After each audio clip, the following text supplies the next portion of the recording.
अच्छा ये एक्सपेरिमेंट 21 था स्पायरोमेट्री। इसमें सबसे पहले जो ऑस्पी क्वेश्चन आ सकता है what is spirometry in spirogram. तो स्पायरोमेट्री में हम लिखेंगे कि it is a technique use to measure how well lungs are functioning and measure the air inflow and out of the lungs. सही है।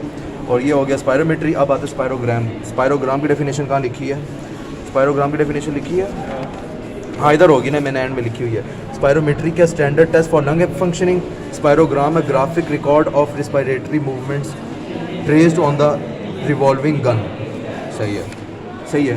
ये हो गया। अब ये हमारा पहला ऑस्पी का क्वेश्चन हो गया, ठीक है। अब इसके बाद अगला, व्हाट आर द इंडिकेशंस ऑस्पी। ये मैम ने कहा था ये तो आएगा ही ऑस्पी में। तो इंडिकेशन इसकी है COPD, chronic obstructive pulmonary disease, obstructive lung disease, restrictive lung disease, chronic bronchitis और बाकी लंग इन्फेक्शन है। कॉन्ट्राडिक्शन, सीवियर डिस्पोनिया यानी shortness of breath, abnormality lips और पैलेट में इसलिए कि अगर पैलेट में एबनॉर्मेलिटी होगी तो आपकी रूफ कैविटी कम हो जाएगी, मुंह सही से आप नहीं चिपका पाओगे माउथ पीस के साथ, और लिप्स के साथ यही केस है। फिर हेमोप्टिसिस और इन्फेक्शन डिजीज। हेमोप्टिसिस होता है खांसना ब्लड के साथ। और फिर चौथा है MI एंजाइना या हार्ट अटैक का पेशेंट। उसका ये होगा कि हार्ट अटैक का पेशेंट जो वो सही ग्राफ नहीं दे सकता। तो इन 4 कंडीशन वाले पर्सन पे हम परफॉर्म ही नहीं करते स्पायरोमेट्री इस तरह से, ठीक है। ये कॉन्ट्राडिक्शन होगी, थर्ड पॉइंट था हॉस्पी का। और इसमें मैंने कहा तो ये जो है MCQ में भी आ सकता है, प्लस हॉस्पी में भी वाइवा में पूछा जाता है, और वो थोड़ी टफ है। क्या चीज़ है ये? वॉल्यूम और कैपेसिटी। सही है। टाइडल वॉल्यूम सारों को पता 500 होता है। इंस्पायरेटरी रिजर्व वॉल्यूम 3000 होता है। एक्सपायरेटरी रिजर्व वॉल्यूम 1100 होता है। रिस्पायरेटरी रेजिडुअल वॉल्यूम 1200 होता है। यही बात यहाँ से भी कंफर्म हो सकती है। ये देखो टाइडल वॉल्यूम कितना है 500, ये मैंने यहाँ भी लिखा हुआ है। Normal tidal volume 500। Forceful inspiratory जब हम जान लगा के अंदर सांस खींचेंगे फिर 500 नहीं हो जाए, फिर वो बढ़ के हो जाता है 3000। फिर हम जान लगा के जब बाहर निकालेंगे एक्सपायर करेंगे एक्सपायरेटरी रिजर्व वॉल्यूम, वो फिर हो जाएगा 1100, वो भी 500 नहीं रहता। और जो रेजिडुअल वॉल्यूम है जो हमेशा अंदर रहता है, हमेशा उसकी उधर यहाँ बुक में मेंशन नहीं उसकी फिगर, लेकिन वो भी एक मखसूस मिकदार होती है। अच्छा तो ये होगी 4 वॉल्यूम्स अकेले होती हैं। अब बात आती है कैपेसिटी जब पूछते हैं, कैपेसिटीज़ अकेली चीज़ नहीं होती, 4 जो कैपेसिटीज़ होती है उसके अंदर वॉल्यूम ऐड होती है। अभी कोई टफ कंडीशन है, अब आ जाओ ये देखो 4 कैपेसिटीज़ हैं और 4 फार्मूला हैं। सही है। पहला फार्मूला क्या है? ऐसे इंस्पायरेटरी कैपेसिटी किसकी इक्वल है? ये देखो IC इंस्पायरेटरी कैपेसिटी IC हमारे पास इक्वल है IRV के और TV के। IRV है पहला फार्मूला क्या है? IC is equal to IRV plus TV। IC क्या? Inspiratory capacity is equal to IRV inspiratory reserve volume plus tidal volume. Inspiratory capacity नाम से पता लग रहा है कि हमारे अंदर खींचने की कितनी कैपेसिटी है। तो एक वो कैपेसिटी होती है IRV जो हम जान लगा के खींच सकते हैं, और एक वो कैपेसिटी होती है जो नॉर्मल हम खींचते हैं। तो TV नॉर्मल होगी, IRV जान लगा के जो खींचते हैं। तो TV कितना हो गया 500 है, IRV कितना हो गया हमारे पास 3000 है। तो ये हमारे पास 3500 आता है। ये यहाँ बना हुआ भी है, ग्राफ से भी आप वेरीफाई कर सकते हैं। देखो IC का ग्राफ है, इसके इक्वल क्या आ रहा है? TV और IRV दोनों इसके इक्वल आ रहे हैं। समझ रहे हो? ये हमारा फार्मूला नंबर 1 है। टोटल 4 फार्मूले हैं इसके। अच्छा अब आ जाओ फार्मूला नंबर 2 में FRV जिसको एक्सपायरेटरी कैपेसिटी कहते हैं, लेकिन इधर नाम फंक्शनल क्या नाम दिया? फंक्शनल रेजिडुअल कैपेसिटी कहते हैं। एक्सपायरेटरी कैपेसिटी यानी फंक्शनल रेजिडुअल कैपेसिटी किसकी इक्वल होती है? जैसे वो है एक ERV एक्सपायरेटरी रिजर्व वॉल्यूम जो आप जान लगा के बाहर फेंकते हो, वो प्लस टाइडल वॉल्यूम। टाइडल क्या? हाँ टाइडल वॉल्यूम कहेंगे, उसको रेजिडुअल वॉल्यूम कहेंगे। Residual volume RV residual volume है। अब इसके केस में रेजिडुअल वॉल्यूम होता है कि हमारे अंदर जो हर वक्त हवा रहती है, रेजिडुअल वॉल्यूम। इसमें देखना, ये देखना FRV है, ये देखो ये है FRV का ग्राफ देख रहे हो, इसके इक्वल क्या आ रहा है? ERV एक्सपायरेटरी रिजर्व वॉल्यूम जो आप जान लगा के खींचते हो। देखो यहाँ तक तो आपने वैसे खींच लिया ना टाइडल का नॉर्मल, जितना आप एक्सपायर करते हो ऊपर नीचे जान लगा के अंदर खींचा, ये ऊपर तक आ गया इंस्पायरेशन, और जान लगा के आपने बाहर फेंका तो ये एक्सपायरेटरी रिजर्व वॉल्यूम आ गया। ठीक है ना। अभी जो एक्सपायरेटरी रिजर्व वॉल्यूम है ना, ये जो जान लगा के जो आपने काम किया, ये ERV प्लस रेजिडुअल वॉल्यूम, ये जो दोनों होते हैं ये FRC के इक्वल होते हैं, इसको हम कहते हैं एक्सपायरेटरी कैपेसिटी। तो ये याद रखना, इसको इससे मिक्स नहीं करना। मैंने बोलते भी इसलिए मिक्स किया तो मेरी मिस्टेक भी थी। TV होता है जो आप नॉर्मल कर रहे होते हो, अंदर बाहर 500 होता है। RV होता है जो हमेशा अंदर रहता है, रेजिडुअल अंदर रिसाइड करता है। तो ये फ़र्क याद होना चाहिए। पहला फार्मूला क्या था? IRC is equal to IRV plus TV। ठीक है ना। और वो कितना था? 3500 था, 3000 प्लस 500। और ये दूसरा फार्मूला क्या था? EC एक्सपायरेटरी कैपेसिटी जिसको हम कहते हैं फंक्शनल रेजिडुअल कैपेसिटी, वो किसकी इक्वल थी? ERV expiratory reserve volume plus residual volume. ठीक है। इसकी अमाउंट यहाँ इसलिए नहीं लिखी हुई, वैसे यहाँ लिखी हुई है। नहीं FRC की क्या वॉल्यूम है? 1200। हाँ नहीं 1600 है। 500 1200 और 1100, देखो कितना है 1200 और 1100। FRC। अच्छा FRC जो है ना वो 2300 है हमारे पास। क्योंकि इसकी रीज़न बताऊँ क्या, क्योंकि बुक के अंदर हमारे पास रेजिडुअल वॉल्यूम नहीं दिया हुआ, ठीक है ना। बुक में हमारे पास रेजिडुअल वॉल्यूम नहीं दिया हुआ ना। FRC किसकी इक्वल है, FRC किसकी इक्वल है, ERV की इक्वल है और रेजिडुअल वॉल्यूम की इक्वल है, ये देखो, ठीक है ना। तो गाइटन से हमारे अली शान साहब ने हमें बताया।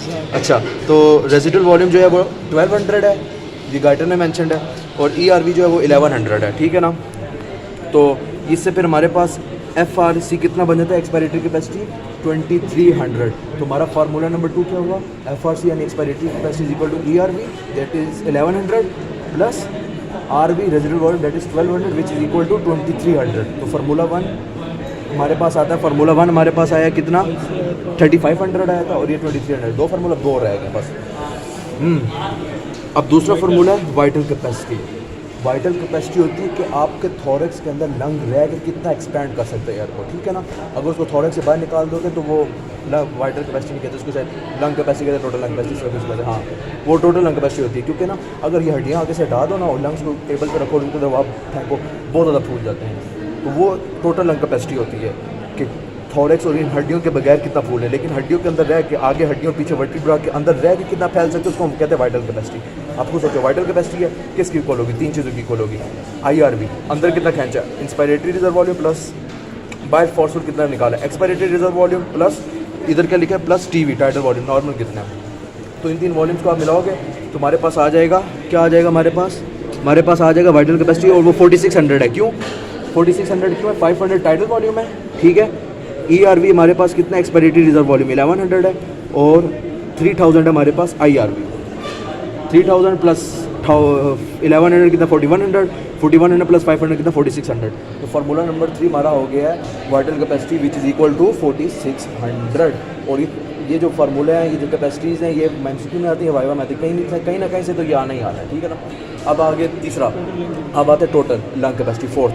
अब टोटल लंग कैपेसिटी में क्या है कि वाइटल कैपेसिटी और रेजिडुअल वॉल्यूम दोनों हम मिलाएंगे। ये देखो ये यहाँ बना हुआ है, देखो टोटल लंग कैपेसिटी, ये सारा आ जाएगा।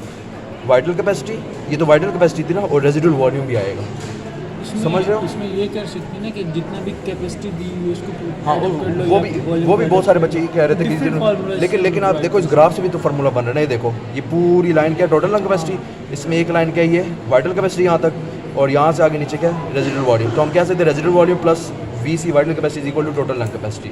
और इसकी क्या वैल्यू है, इसकी वैल्यू यहाँ गिवन नहीं है। अच्छा वैसे 5800 होती है।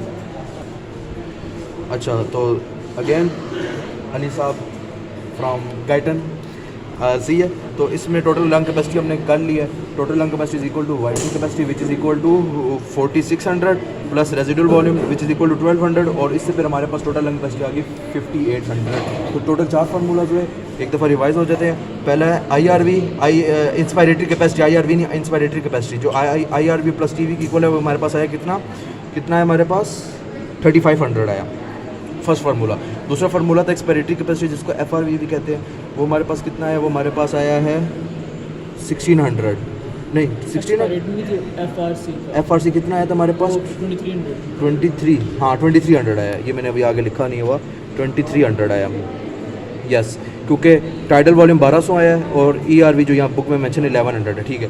और जो थर्ड फार्मूला वो हमारे पास वाइटल कैपेसिटी है, IRV ERV TV which is equal to कितना हो गया 4600, और टोटल लंग कैपेसिटी जो कितना vital capacity plus residual volume वो है 5800। ये तो हमारे पास हो गया 4 वॉल्यूम्स, क्योंकि प्रैक्टिकल बड़ा है, इसमें और भी टफ चीज़ें हैं।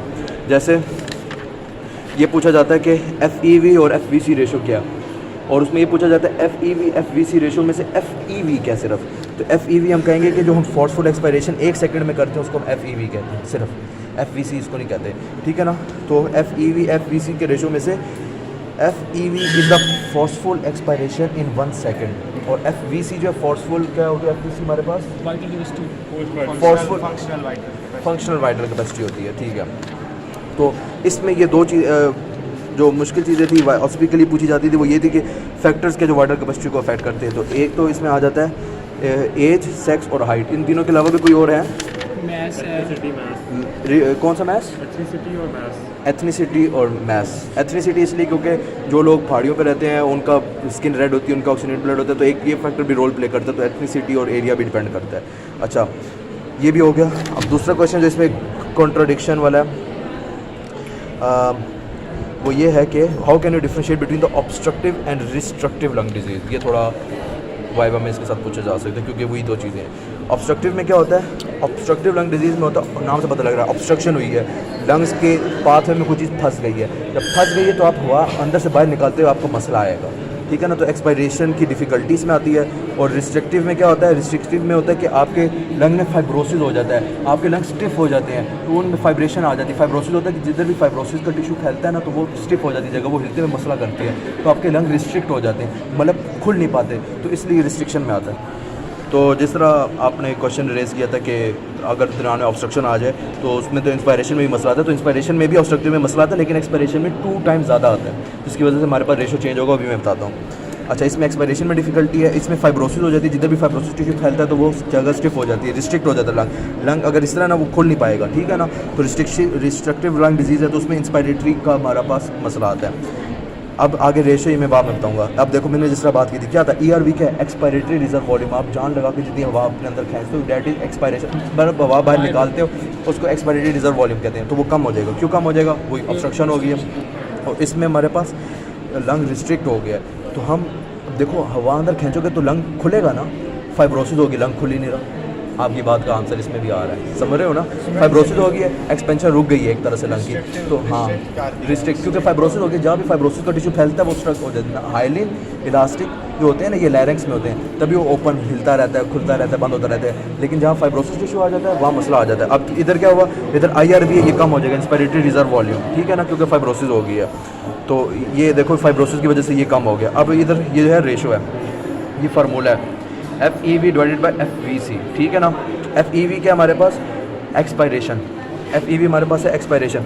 अब FEV एक्सपायरेशन है, तो एक्सपायरेशन 2 टाइम्स कम होगी, क्योंकि इधर इंस्पायरेशन में बहुत कम मसला है, क्योंकि इधर लंग्स खुल रहे हैं सही से, फाइब्रोसिस नहीं हुई भी, तो ये 2 टाइम्स कम होगी, लेकिन थोड़े बहुत तो कम होगी क्योंकि रास्ता बंद है, क्योंकि रास्ता बंद है तो वहाँ से हवा का भी आना वो मसला हो रहा है। तो FVC जो वाइटल कैपेसिटी वो थोड़ी सी कम हो जाएगी। वाइटल कैपेसिटी होती है कि फंक्शनल वाइटल कैपेसिटी की लंग की कितनी कैपेसिटी, तो कैपेसिटी कम हो जाएगी ना, एक हिस्से में बंद होगी, ऑब्स्ट्रक्शन हो गई है, तो वो 1 टाइम कम होगी, 2 टाइम्स कम होगी। तो इसके आगे मैंने ये रेशो इस तरह लगाया हुआ है कि अगर वो 2 गुना कम हो जाएगा तो 2 गुना कम होके वो 1 पे आ जाएगा, और ये वाइटल कैपेसिटी सिर्फ 1 गुना कम होगी, 2 पे रहेगी, समझ रहे हो ना। तो ये ज़्यादा कम होकर 1 होगी, तो 1 divide by 2 is equal to 0.5, 0.5 1 divide by 2 half को कहते हैं ना, हाफ हो गए, यानी इसमें परसेंटेज आपकी 80% कम हो गई है, इसलिए आपको अब रट्टा नहीं लगेगा। अब इसको पूरी इसको देखोगे ना बाबा, आपको समझ आ जाएगी, इसलिए वरना आपको रट्टा लगाना पड़ता है कि 80% इसमें कम होती है, समझ गए। वैसे जो नॉर्मल रेंजेस होती हैं इनकी वो 75 to 85% होती है, हाँ। ऑब्स्ट्रक्टिव और डिस्ट्रक्टिव में ऊपर नीचे हो जाता है। हाँ, 80 से कम होगी, और अब मैंने रीज़न भी बता दिया ना किस तरह आप पकड़ोगे, इस तरह आपको रट्टा नहीं लगाना पड़ेगा। अच्छा, इसमें आप जो IRV आप देखो, FEV कम हुआ है लेकिन ज़्यादा नहीं हुआ, 1 गुना, लेकिन वाटर कैपेसिटी बहुत कम होगी, क्योंकि आप हवा अंदर ला ही नहीं पा रहे, तो कैपेसिटी क्या होगी? कैपेसिटी तो होती है ना कि कितना लंग बर्दाश्त कर सकता है, कितनी कैपेसिटी है। हवा अंदर आने में मसला है, तो कैपेसिटी तो बहुत कम हो जाएगी ना, क्योंकि कैपेसिटी तो उसमें, क्योंकि कैपेसिटी तो आप उसमें तब मेजर करोगे ना जब उसमें हवा ज़्यादा फेंकोगे, हवा ही नहीं आ रही, समझ रहे हो ना। इसलिए कैपेसिटी में 2 टाइम्स कम हो जाएगी, और इसमें क्योंकि ऑब्स्ट्रक्शन नहीं हुई तो FEV 1 टाइम कम होगा। अब FEV ऊपर है तो वो 1 गुना कम होकर 2 पे ही रहेगा, मतलब बहुत ज़्यादा कम नहीं होगा, लेकिन ये 2 गुना कम होकर 1 पे आ जाएगा, समझ रहे हो ना। तो 2 डिवाइड बाई 1 2, तो इधर हमारे पास 2 आंसर है रेशो में, इधर 0.5 है, 0.5 वाले में से 80% कम हो गया, तो आपको याद होगा 80% इसमें परसेंटेज लेस है, और इसमें 2 है तो इसमें 80% से ज़्यादा परसेंटेज ही मेनटेन रहेगी, ठीक है ना। तो ये रिस्ट्रिक्टिव लंग डिजीज़ है और ये ऑब्स्ट्रक्टिव लंग डिजीज़ है। इसमें हमारे पास एक्सपायरेशन में मसला आता है, और इसमें एक्सपायरेशन में मसला आता है, और इसमें हमारे पास लंग की एक्सपेंशन में मसला आता है, जिसकी वजह से इंस्पायरेशन में मसला आता है, समझ रहे हो ना। क्योंकि एक्सपेंशन इसलिए नहीं होगी क्योंकि फाइब्रोसिस होगी है ना, खुलेगा ही नहीं लंग, समझ रहे हो ना। अच्छा, अब इसमें आ जाओ। अब मैम ने एक और चीज़ बताई थी, ऑब्स्ट्रक्टिव लंग डिजीज़ की एग्जांपल्स क्या हैं या पूछते हैं। पहली एग्जांपल है COPD अस्थमा, ठीक है ना, क्रोनिक ऑब्स्ट्रक्टिव पल्मोनरी डिजीज़। दूसरी एग्जांपल है अस्थमा। तीसरी एग्जांपल है इम्फीसीमा। इम्फीसीमा में एल्वेओलाई बर्स्ट हो जाते हैं, ठीक है ना, वो बर्स्ट हो जाते हैं तो वो जगह फंस जाती है, बंद हो जाती है, एक तरह से वो पार्ट ऑब्स्ट्रक्शन कॉज कर देता है, इसलिए हम पर इम्फीसीमा को इधर नहीं इधर रखेंगे ऑब्स्ट्रक्शन में। रिस्पायरेटरी में अभी तक एक एग्जांपल मैंने बताया, फाइब्रोसिस। फाइब्रोसिस होता है कि जो टिश्यू होता है ना, फाइब्रोसिस वाला टिश्यू, वो उसको लंग्स के ऊपर आ जाए तो लंग्स खुल नहीं पाते, तो ये फाइब्रोसिस वाली एग्जांपल हो। तो इसमें आप कुछ रह तो नहीं गया, आई थिंक सो सारा कवर्ड हो गया है, वॉल्यूम भी कवर्ड हो गए। और यहाँ हमने पूरे का पूरा स्पायरोमेट्री जो बहुत कॉमनली आता है उसको हमने फुल डिकोड कर दिया है।